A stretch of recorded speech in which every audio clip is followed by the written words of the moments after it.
Opinion is we saw the enemy today at Pete Hegseth's Armed Services Committee hearing, and it's us.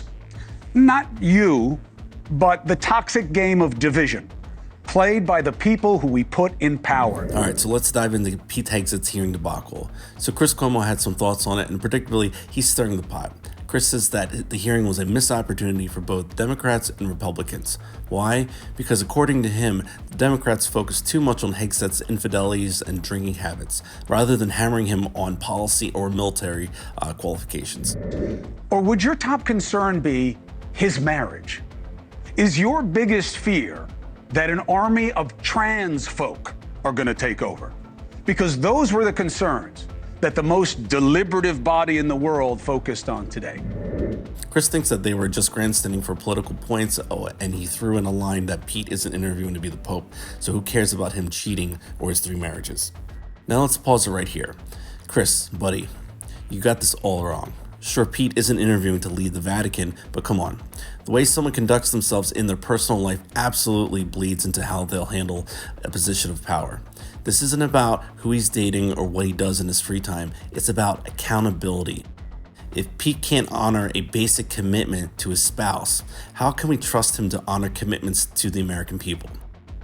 If he's got a history of inappropriate behavior, how's that going to play out with his male and female staff? Let's not even get started on showing up for work sober, because yes, Chris, that does matter when the work in question is at the Pentagon. Let me ask you, what questions would you have for a potential Secretary of Defense? What are you going to do about China, Russia, terror, Pentagon size, drones? But here's the kicker. Even if you humor Chris for a second and say personal life doesn't matter, Pete flunked the big boy policy test too. Democrats did ask him substantive questions about military issues, and guess what? He tanked those as well. Mr. Hegseth, this hearing is about whether you are qualified to be Secretary of Defense. And Hegseth, what is the highest level of international negotiations that you have engaged in, that you have led in? Because the Secretary of Defense does lead international security negotiations. There are 3 main ones that the Secretary of Defense leads and signs. Can you name at least one of them? Could you repeat the question, Senator? Sure. What is the highest level of international security agreement that you have led?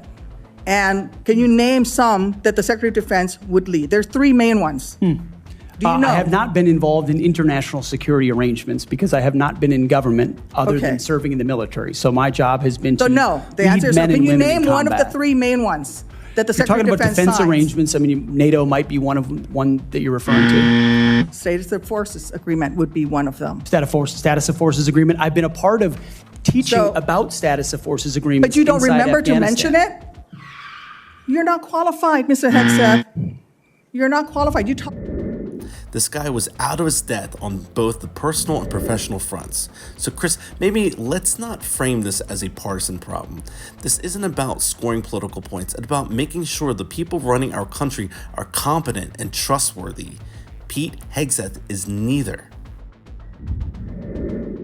So here's some advice. Chris Cuomo, stop blowing smoke up our asses for clicks. Stop with trying to spin this disaster into some kind of both sides messed up narrative. It's just lazy and it's insulting. And as for Pete Hegseth, he's a walking punchline who had no business being considered for a position this serious. America deserves better. We deserve better. Thanks a lot for watching, and don't forget to like and subscribe if you enjoyed the content. Thanks. That you referenced a minute ago that occurred in Monterey, California in October 2017. At that time, you were still married to your second wife, correct? I believe so. And you had just fathered a child by a woman who would later become your third wife, correct? Senator, I was falsely charged, fully investigated, and completely cleared. So you think you were completely cleared because you committed no crime? That's your definition of cleared? You had just fathered a child 2 months before by a woman that was not your wife. I assume that in each of your weddings, you've pledged to be faithful to your wife. You've taken an oath to do that, haven't you? Senator, as I've acknowledged to everyone in this committee, I'm not a perfect person, not claiming to be. But no, I just asked a simple question. You've taken an oath like you would take an oath to be Secretary of Defense in all of your weddings to be faithful to your wife. Is that correct? I have failed in things in my life, and thankfully I'm redeemed by my Lord and Savior, Jesus Christ. Let me make it clear. You can't seem to grasp that there is no U.S. military as we know it without the incredible women that we serve. Women who've earned their place in their units. You have not earned your place as Secretary of Defense. You say you care about keeping our armed forces strong and that you like that our armed forces is a meritocracy, then let's not lower the standards for you. You, sir, are a no-go at this station.